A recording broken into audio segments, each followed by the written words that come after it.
du meine Arbeit für richtig hältst, ob du glaubst, dass ich fleißig gewesen bin, dass ich gearbeitet habe, dass ich mich in diesen Jahren für dich eingesetzt habe, dass ich anständig meine Zeit verwendet habe im Dienste meines Volkes. Gib du jetzt deine Stimme ab, wenn ja... Hola, hola amigos y bienvenidos a un episodio más de Hablando del siglo XX entre amigos.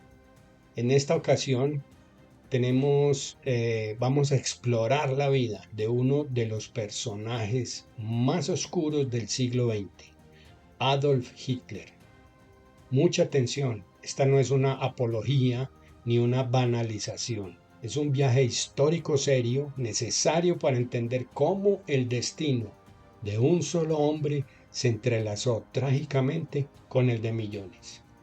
Una advertencia. Algunos pasajes pueden ser muy perturbadores. Se recomienda discreción.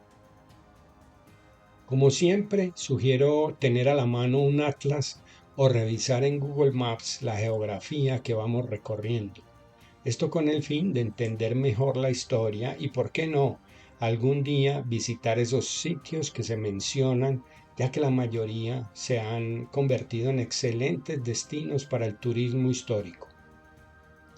Nacido en 1889 en Braunau, en la entonces frontera austrohúngara y hoy frontera entre Hungría y Alemania, Adolf fue el cuarto hijo de Clara y Alois Hitler. Su infancia estuvo marcada por la autoridad de un padre severo y una madre devota y dulce. Si escuchaste el episodio de Mussolini de la semana pasada, vemos que tienen en común esta figura paterna fuerte y una madre que sí está presente y amorosa. Desde joven mostró ambiciones artísticas. En 1907 se presentó al examen de admisión de la Academia de Bellas Artes de Viena, pero fue rechazado por no cumplir con el nivel técnico y artístico requerido. Especialmente debía tener un nivel alto en figuras humanas y era donde más carecía de la parte artística Adolf Hitler. El año siguiente, 1908, volvió a intentarlo y fue rechazado nuevamente, y esto representó una gran decepción para él. Este rechazo tuvo un profundo impacto en su vida. Después del segundo fracaso, Hitler permaneció en Viena viviendo en condiciones más bien malas, de pronto hasta extremos de indigencia. Desarrolló un creciente resentimiento hacia ciertos grupos sociales y étnicos. La experiencia en Viena marcó el inicio de su radicalización ideológica y de su hostilidad hacia la sociedad multicultural de la ciudad, especialmente contra los judíos y otros grupos a los que culpaba de su desgracia personal. Aquí hay que decir que incluso como estuvo en condiciones de indigencia, algunos judíos le ayudaban a él. Es increíble. Y aún así desarrolló un odio visceral contra esta etnia. Vale la pena contarles cómo era la sociedad vienesa en aquella época. La ciudad era la capital del Imperio Austrohúngaro. Recordemos que por esos años de principios de siglo y hasta la Primera Guerra Mundial, el Imperio Austrohúngaro estaba conformado por Austria, por Hungría, por República Checa, Eslovaquia, por Eslovenia, por Croacia, por Bosnia-Herzegovina, por Serbia, por Rumania, por partes de Italia, por Ucrania, Polonia y Montenegro. Y Viena, que era su capital, era una metrópolis multicultural, sofisticada, efervescente, en la que convivían habitantes de todos los pueblos que les mencioné. Era también un hervidero intelectual. Freud desarrollaba el psicoanálisis. Mahler transformaba la música. En fin, era el centro cultural del mundo. Viena era un faro cultural, pero también era un lugar de tensiones fuertes. El imperio era visto por muchos alemanes austriacos como un mosaico demasiado heterogéneo, en el que se diluía la hegemonía cultural. Surgieron movimientos nacionalistas alemanes que pedían una gran Alemania unificada con Prusia frente a una Viena cosmopolita que consideraban decadente. Aclaremos en este punto qué es o qué fue Prusia, porque muchas veces la oímos nombrar y no tenemos ni idea de qué se trata o qué región era Prusia. Entonces, Prusia fue un estado alemán que hoy ya no existe y en su máxima extensión abarcaba gran parte del norte de Alemania, partes de Polonia, Lituania e incluso algunas partes de Rusia. Hoy en día, aunque Prusia, como les dije, ya no existe, estaría situado su parte oriental entre Polonia y Rusia y su parte occidental se encontraría dentro de Alemania. Entonces, este terreno fue un terreno muy fértil para nuevas ideologías radicales, ultranacionalismo y antisemitismo. En este entorno, Hitler, un tipo fracasado sin estudios ni recursos que vivía en albergues y vendía acuarelas suyas baratas, comenzó a formar su visión del mundo. No participó en los círculos intelectuales ni artísticos más avanzados. En cambio, se relacionaba con grupos nacionalistas alemanes de corte populista y antisemita. Aislado, sin futuro en el arte y con el ego herido, Hitler empezó a ver a los judíos no solo como rivales culturales, sino como los responsables de su fracaso y del declive de la cultura alemana. Viena no lo radicalizó de inmediato, pero plantó en él las semillas de su odio ideológico. Después de vivir unos 6-7 años en Viena, en 1913 tomó la decisión de marcharse, en parte por su creciente descontento con el imperio austrohúngaro y su deseo de vivir en Alemania, que era un país que consideraba más alineado con sus ideales nacionalistas. Para evitar el servicio militar obligatorio en Austria, que despreciaba, huyó a Múnich poco antes de recibir un aviso para presentarse ante el ejército. Años más tarde justificó su salida diciendo que no quería servir a un imperio multiétnico que no representaba la germanidad. Entonces Hitler llegó a Múnich en mayo de 1913. 1913 justamente es el año en que nació mi abuelo, al que le dedico todos estos podcasts. Llegó en mayo de 1913 y lo hizo con la intención de empezar de nuevo, esta vez en el corazón de la Alemania que tanto idealizaba. Múnich era una ciudad más bien pequeña, más pequeña que Viena, pero con un ambiente intensamente germánico y mucho más alineado con el nacionalismo alemán que Hitler admiraba. Se instaló en una pensión modesta en un barrio obrero y gracias a la pequeña herencia que le quedaba tras la muerte de su madre, no vivió sin afugias, aunque tampoco con mucha lujo. Entonces él siguió vendiendo sus postales pintadas a mano y haciendo trabajos ocasionales. Y aún así vivía con más comodidad que en sus peores años en Viena. Sobre todo se sentía más en casa. Sin embargo, su huida del servicio militar no pasó desapercibida. En enero de 1914, la policía bávara lo localizó y le exigió que se presentara al consulado austriaco. Hitler se trasladó a Salzburgo para cumplir con una revisión médica y fue finalmente declarado no apto para el servicio militar en Austria. y esto cerró esa amenaza para él, que no tenía ninguna intención de prestar servicio militar para el Imperio Austrohúngaro. En Múnich, Hitler se mantuvo como un observador más que como un actor político. Todavía no era un agitador ni un líder. Eso sí, leía mucho, sobre todo panfletos antisemitas, nacionalistas y militaristas. Admiraba profundamente al imperio alemán de Bismarck y despreciaba tanto a los marxistas como a los liberales y a los judíos, a quienes veía como enemigos de la pureza alemana. Un poco después, el estallido de la Primera Guerra Mundial en 1914 le daría la oportunidad de su vida y la oportunidad de entrar en acción, lo que cambiaría el curso de su vida.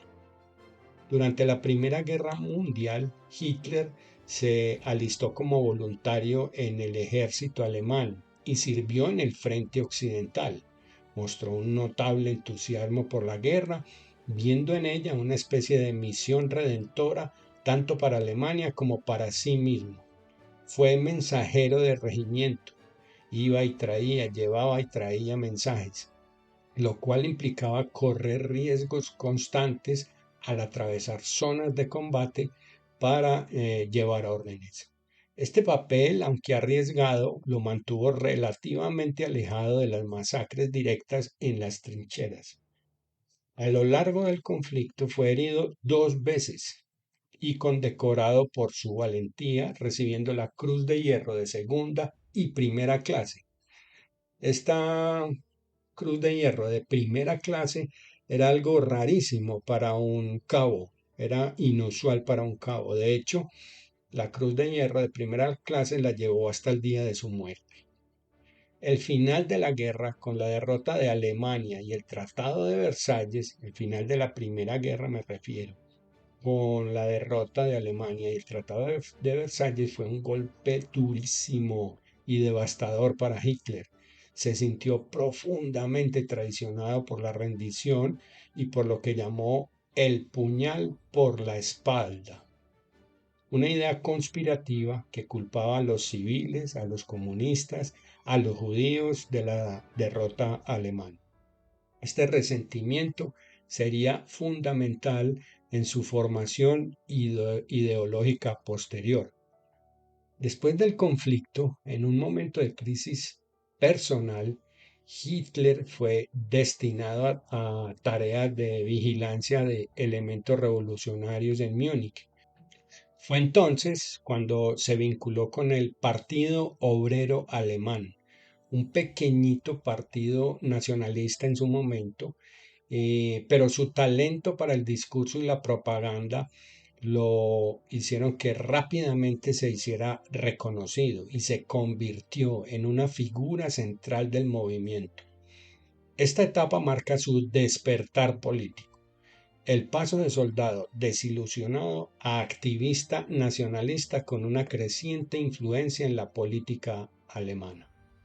Tras unirse en septiembre de 1919 al Partido Obrero Alemán, Hitler rápidamente se destacó como su mejor orador. Su primer discurso fue un éxito rotundo. Atraía cada vez más público a las reuniones y empezó a construir un círculo de seguidores fieles. El partido, entonces insignificante, como les había dicho, pequeño, comenzó a crecer gracias a su capacidad para canalizar el resentimiento social y nacionalista de los excombatientes y la clase media que estaba muy empobrecida. En 1920, el Partido Obrero Alemán cambió su nombre a Partido Nacionalista Alemán de los Trabajadores y adoptó un nuevo programa de 25 puntos redactado en buena parte por Hitler. También se introdujo el símbolo de la esvástica, ya como una parte de una estrategia visual para diferenciarse. Recuerden que la esvástica es esa cruz como rotada que usaban los nazis. Hitler era ya el principal reclamo propagandístico del partido, pero aún no tenía el control total.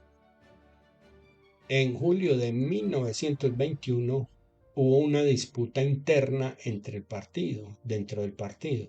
Otros líderes del partido, incluyendo a su fundador, Anton Drexler, intentaron limitar el poder de Hitler y su papel central. Ellos ya estaban viendo que este tipo estaba cogiendo una fuerza impresionante y un poder muy grande, pero Hitler astutamente presentó su dimisión como forma de presión, pero con una condición: solo volvería si se le otorgaba pleno control sobre el partido, con poder absoluto sobre su organización, finanzas y estrategia. La jugada fue muy audaz y efectiva. El comité, temeroso de perder a su figura más influyente, aceptó sus condiciones. Y de este modo, el 29 de julio de 1921, Hitler fue proclamado presidente del Partido Nacional Socialista Alemán de los Trabajadores, o Partido Nazi. A él le dieron poderes dictatoriales completos. Una vez en el mando, Hitler impuso el principio de Führerprinzip, que significaba que el líder siempre tiene la razón, eliminando la democracia interna. Además, reorganizó el partido con una estructura militarizada, jerárquica y centrada en su figura. Desde entonces el partido giraría en torno a su voluntad personal. Esta maniobra demuestra la mezcla de oportunismo político, carisma personal y visión estratégica que caracteriza a Hitler durante toda su carrera. No solo tenía ideas radicales, sabía cómo hacerlas triunfar dentro de estructuras de poder. Tras la Primera Guerra Mundial, Alemania vivió una hiperinflación devastadora, más o menos en 1923, y después remata con la Gran Depresión en 1929, lo que causó un desempleo masivo y una creciente inseguridad.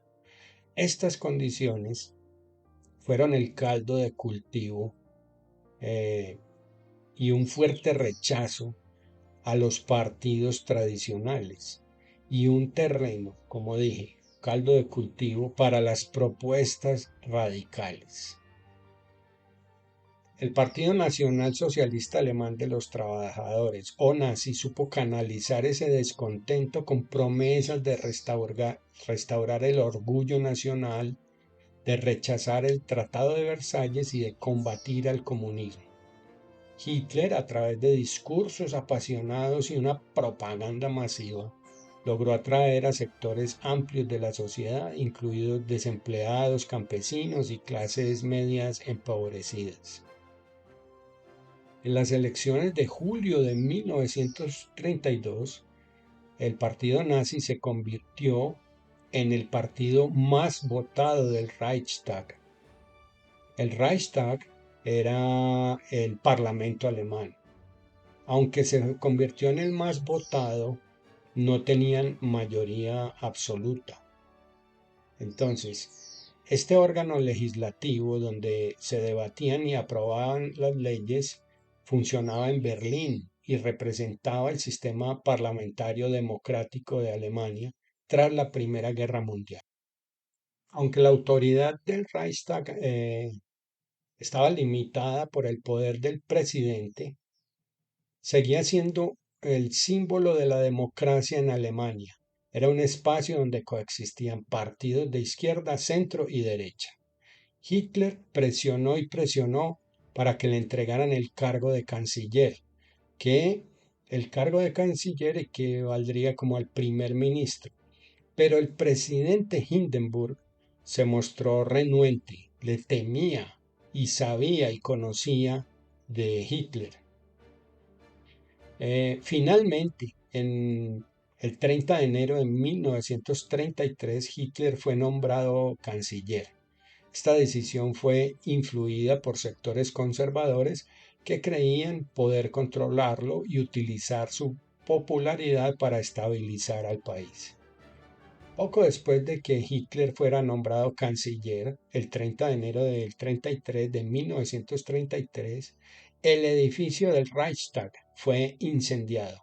Las llamas destruyeron gran parte del recinto.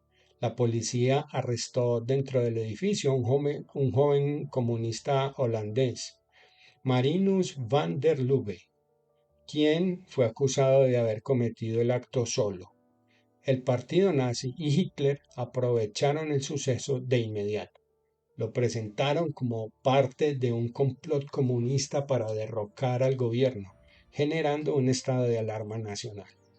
En febrero de 1933 se aprobó el decreto del incendio del Reichstag que suspendió libertades civiles.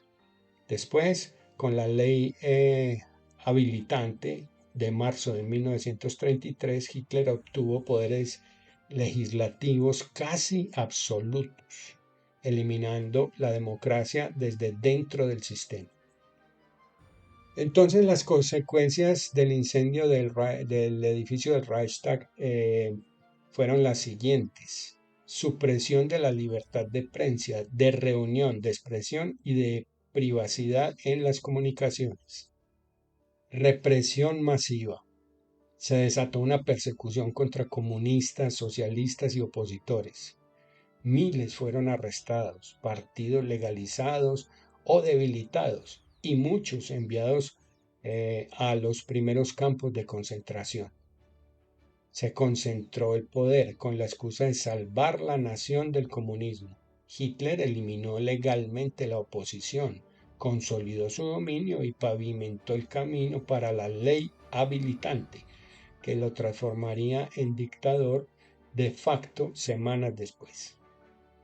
Hay una teoría que tienen algunos historiadores que aunque Van der Lubbe fue condenado y ejecutado, se debate si actuó solo o si los nazis provocaron o aprovecharon el incendio para justificar la represión. No hay un consenso absoluto, pero muchos creen que el régimen nazi manipuló el evento deliberadamente para instaurar el terror y afianzarse en el poder. Hasta ahora a Hitler le ha salido todo bien. Se tiende a pensar que Hitler llegó al poder con la Segunda Guerra Mundial, pero eso no es así. Ya desde 1933 Hitler tenía el poder absoluto.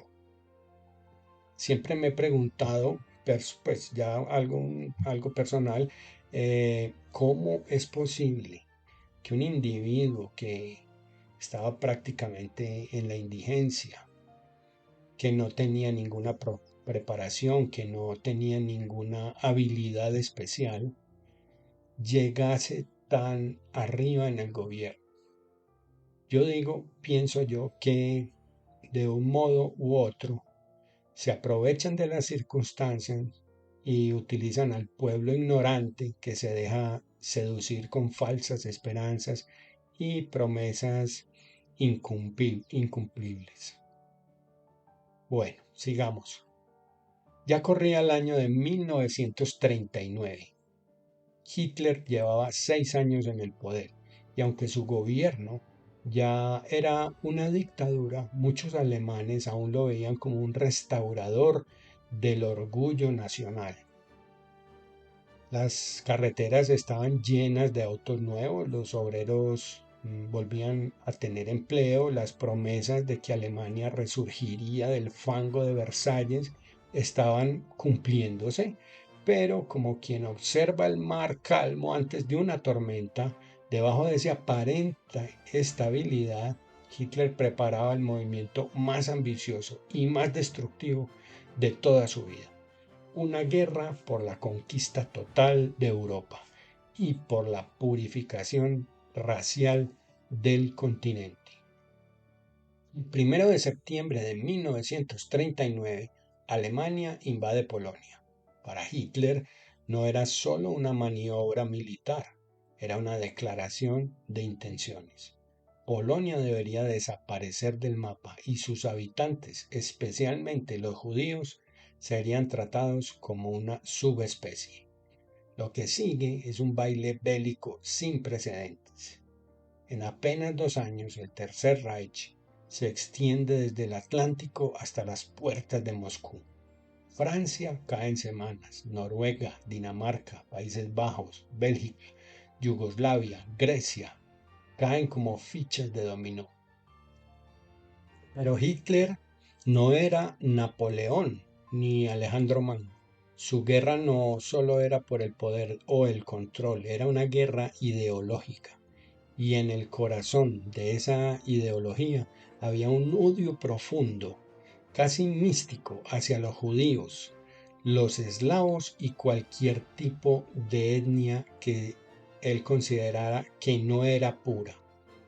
Recordemos que los eslavos eran o son pues un grupo supremamente grande que comprende rusos, ucranianos, bielorrusos, polacos, checos, eslovacos, serbios, croatas, bosnios, eslovenios, montenegrinos, macedonios, hasta búlgaros. Entonces era una cantidad de gente contra la que él estaba impresionante. Para entender lo que ocurrió, hay que mirar el mapa mental de Hitler. En su mente, el mundo estaba dividido entre razas superiores y razas inferiores. Él creía que lo que los nazis llamaban la raza aria era un grupo étnico considerado superior y puro, al que los nazis le atribuían las características ideales de la humanidad. Por ejemplo, características físicas. Se idealizaba a los arios como personas de piel clara, cabello rubio o claro, ojos azules, estatura alta, complexión atlética. Estas características se basaban en estereotipos nórdicos, aunque no todos los alemanes ni los considerados arios cumplían con este estándar, empezando por el mismo Hitler. Características culturales e históricas. Los nazis creían que los arios eran los creadores de las grandes civilizaciones, como la griega, la romana, la germánica, y que su sangre pura garantizaba superioridad intelectual, moral y cultural. Características de origen mítico. Los nazis, influenciados por teorías esotéricas y mitológicas como las de la sociedad Thule, situaban el origen de los arios en una antigua civilización perdida, a veces vinculada a la Atlántida o a regiones como el Tíbet o el norte de Europa. Por eso su guerra tenía dos frentes paralelos, uno militar y otro más oscuro, que no se libraba en los campos de batalla, sino en trenes, en sótanos, en campos y en hornos. Desde 1941 comienza lo que los nazis llamarían la solución final. En palabras simples, el intento sistemático y organizado de exterminar al pueblo judío en Europa. No fue un arrebato ni una locura improvisada, fue una operación logística monumental, una industria. Trenes repletos de seres humanos eran llevados a campos como Auschwitz, Treblinka o Sobibor. Las cámaras de gas eran diseñadas con eficiencia industrial. Se usaba el gas Zyklon B, un pesticida reconvertido en herramienta de asesinato masivo. Y aquí es donde la historia deja de ser política y se vuelve insoportablemente humana. Cada cifra, cada millón representa personas concretas, niñitos con sus mochilitas, mujeres embarazadas, ancianos que aún creían que iban a colonias de trabajo. No sabían que se dirigían a su muerte y a una muerte muy horrible. Algo que yo siempre me he preguntado. ¿Cómo es que millones de personas participaron en eso? ¿Cómo se dejaron convencer? ¿Cómo se justificaba moralmente algo así? La respuesta a esto puede ser eh, la deshumanización. Para Hitler y su régimen, los judíos no eran personas, Eran una amenaza biológica, un parásito, una enfermedad que debía ser extirpada del cuerpo nacional y tenían tanto poder de convencimiento que la población, incluso bien educada, terminó por creer, apoyar y seguir ciegamente sus barbaridades. Cuando dejas de ver al otro como humano, cualquier cosa es posible. En esto Hitler fue un maestro, no solo en odiar, sino en enseñar a odiar. Acá les agrego una nota personal y es que uno de los objetivos de aprender historia es darse cuenta que estos temas son cíclicos y se pueden volver a repetir. De ahí la frase de el que no conoce la historia está condenado a repetirla. No permitamos que otro personaje siniestro regrese a amenazar la existencia de la humanidad, de un país o incluso de un barrio. Continuemos. En 1941, Hitler lanza la Operación Barbarroja, una operación ambiciosa, es la invasión de la Unión Soviética. Hitler siempre quiso anexarse o invadir o robarse la Unión Soviética. Ese fue su gran ambición y creo yo también que su mayor error. A él todo le estaba saliendo bien. Conquistó el occidente, el frente occidental rápidamente en algunos meses y pensó que con Rusia iba a ser igual. Entonces emprendió la operación Barbarroja. Hitler realmente no entendió el invierno ruso, no entendió la resistencia soviética y sobre todo no entendió que el Tercer Reich no era invencible. Esta campaña, pensada como un paseíto militar, como les había dicho, se convirtió en una carnicería. Además fue el escenario del antisemitismo más violento. En las zonas ocupadas, unidades especiales llamadas Einsatzgruppen asesinaban a tiros a comunidades judías enteras en bosques y fosas comunes. Dos ejemplos que vamos a ver son Babi Yar y Ponari. No existe una película de terror que iguale lo que ocurrió en ambos sitios. Babi Yar es un barranco a las afueras de Kiev, la capital de Ucrania. Resulta que el 29 y 30 de septiembre de 1941, poco después de que los nazis ocuparan Kiev, en solo 2 días, las tropas alemanas, con ayuda de la policía local ucraniana, asesinaron a 33.771 judíos. 33.771 judíos. Los obligaron a desnudarse, a caminar hasta el borde del barranco. Ahí les metían su tiro de gracia y ponían otro grupo de personas, los volvían a afilar, les metían su tiro de gracia e iban quedando sobre los cadáveres que ya habían sido, o sobre las personas que ya habían sido ejecutados. Impresionante. Después, cuando estaba terminando la guerra y Alemania se veía ya perdida, intentaron borrar esta masacre. Otra de las locaciones de estas escenas macabras ocurrió en Ponari. Este está en Lituania. Allí fueron asesinadas entre 70.000 y 100.000 personas, en su mayoría judíos lituanos. También había polacos y prisioneros soviéticos. Los métodos similares. Las víctimas eran llevadas a un bosque, alineadas en los bordes de las fosas y ejecutadas una a una. Niños, mujeres, hombres, todo tipo de personas. El holocausto, entonces, no comenzó con los hornos ni en las cámaras de gas. Comenzó con fusiles, en fosas comunes, frente a testigos, con la complicidad local. El exterminio fue algo progresivo y tuvo varias fases experimentales. Hitler no mató a 6 millones de judíos con sus propias manos, pero sin él no habría habido holocausto.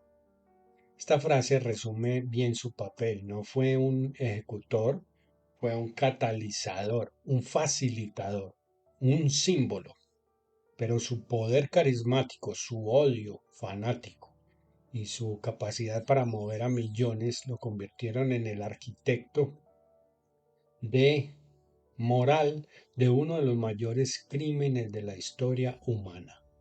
Es por eso que debemos estar muy alerta con dirigentes que utilizan el populismo para captar mentes débiles o incautas, para utilizarlos en sus campañas soñadoras, libertadoras o pseudo revolucionarias. A partir de 1943, todo cambia. Alemania pierde en Stalingrado, en África, en Italia, y los aliados pronto desembarcan en Normandía. La Unión Soviética avanza por el este como un torbellino de fuego. Berlín está cada vez más cerca del abismo. Pero Hitler se niega a rendirse. Encerrado en su búnker subterráneo, sigue dando órdenes como si aún controlara Europa. Está enfermo, aislado, desconectado de la realidad. Se aferra a una última ilusión, que sus enemigos se destruyan entre ellos, que haya un milagro, pero no lo hay. Mientras el mundo se desmoronaba sobre sus propios cimientos, el hombre que había incendiado Europa se encontraba encerrado bajo tierra literalmente. En los jardines de la Cancillería del Reich, a varios metros de profundidad se extendía un complejo de concreto sin ventanas, con techos bajos, iluminación tenue y pobre y una humedad constante que impregnaba los muros. Ese era el Führerbunker. Más que un refugio, era la tumba en vida del Tercer Reich.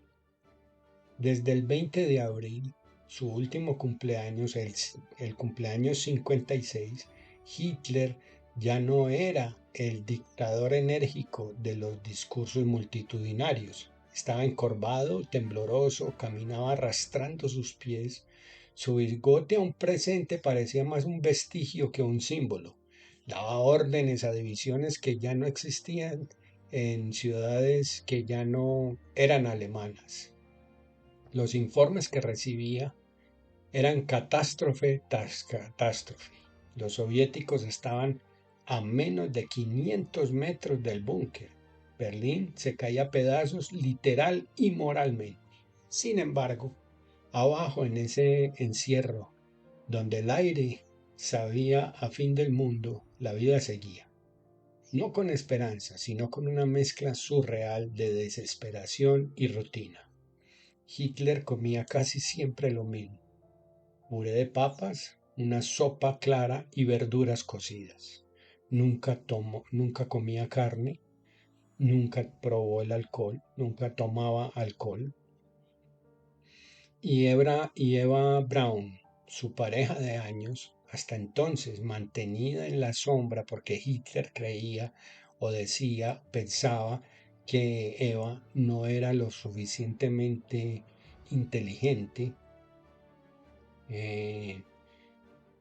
Entonces hasta ese momento la mantenía en la sombra. Ella trataba de mantener en el búnker eh, una normalidad. Se maquillaba, escuchaba música, intentaba bailar, en fin.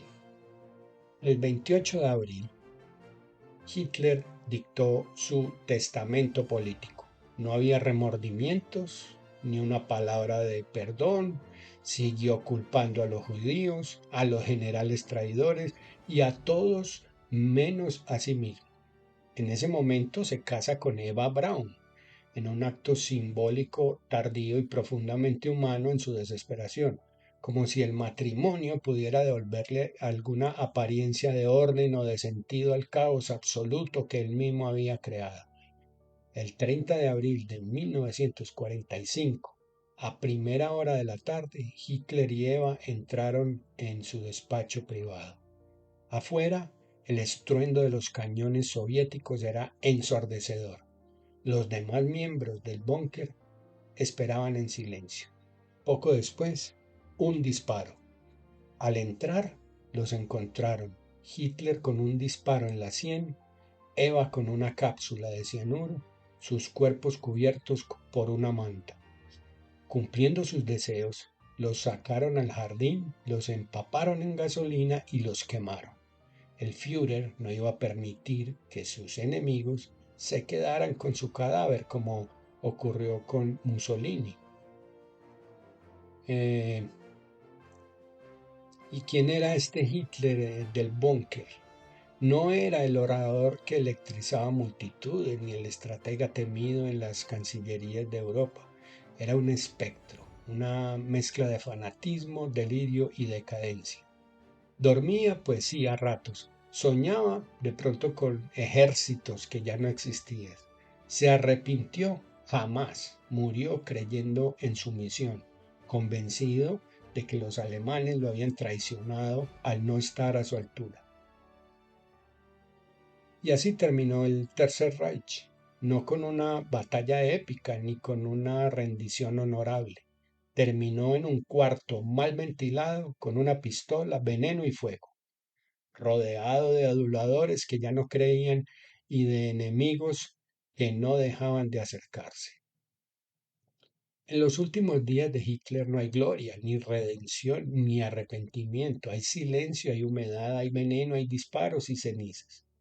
Lo más perturbador no fue cómo murió, sino cuánto arrastró consigo al morir. Millones de vidas, una civilización entera y una pregunta que nunca deja de doler. ¿Cómo pudo alguien llegar tan lejos con tan poco amor por la vida? Este periodo de la vida de Hitler no solo es un capítulo en un libro de historia, es una advertencia sobre el poder de una idea, sobre el peligro de deshumanizar, sobre cómo un hombre sin una sola gota de compasión convirtió un continente en un matadero. Contarlo no es morboso, es necesario, porque si la memoria se apaga, la historia tristemente termina.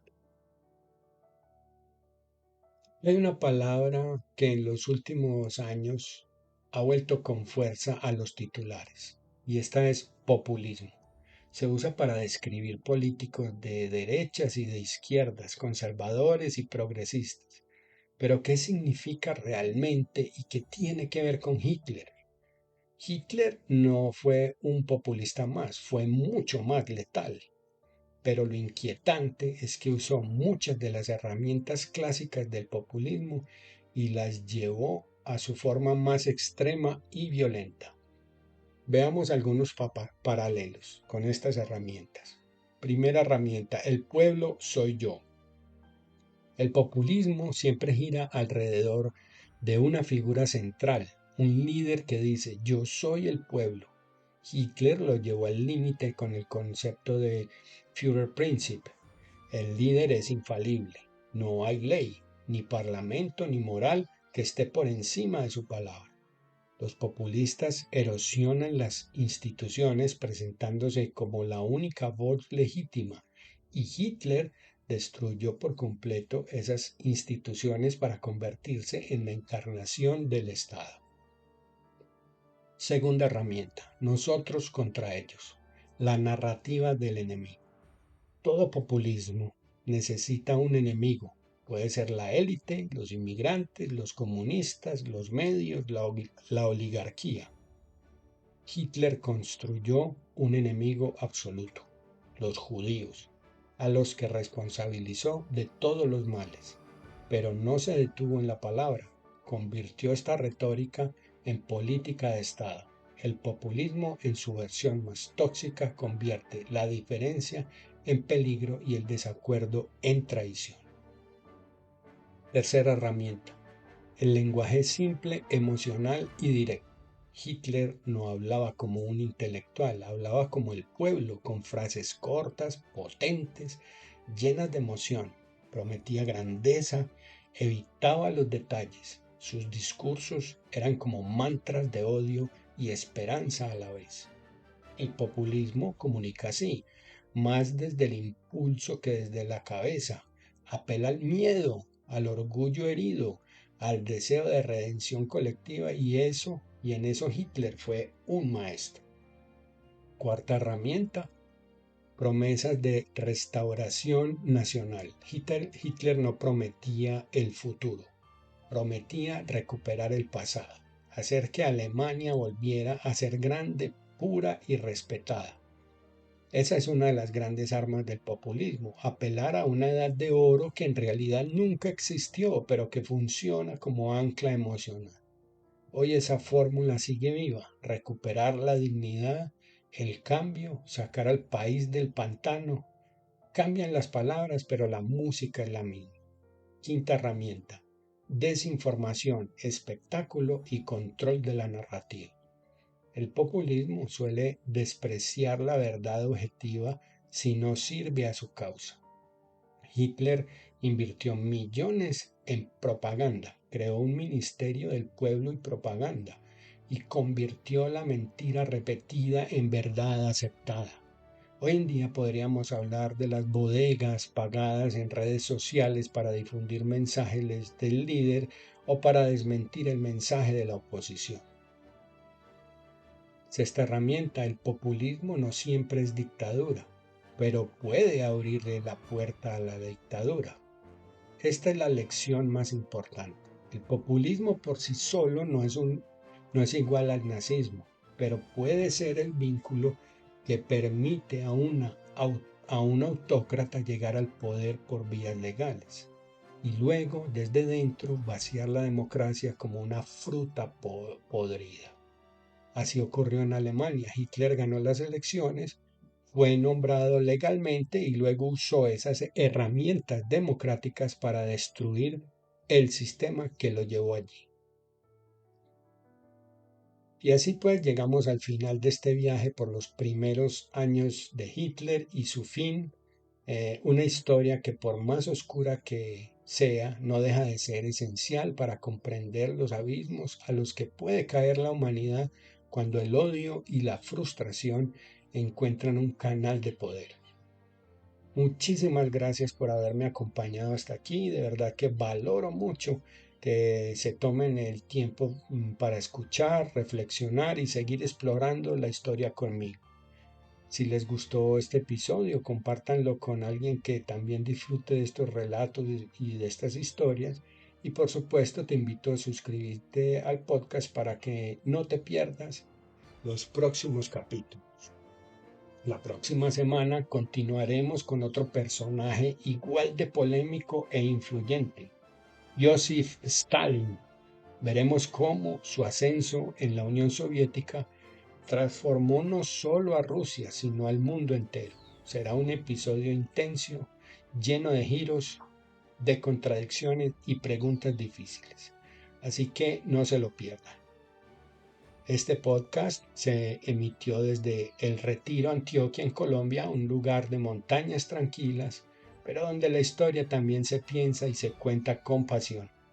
Desde aquí les mando un abrazo fuerte, donde sea que estén escuchando.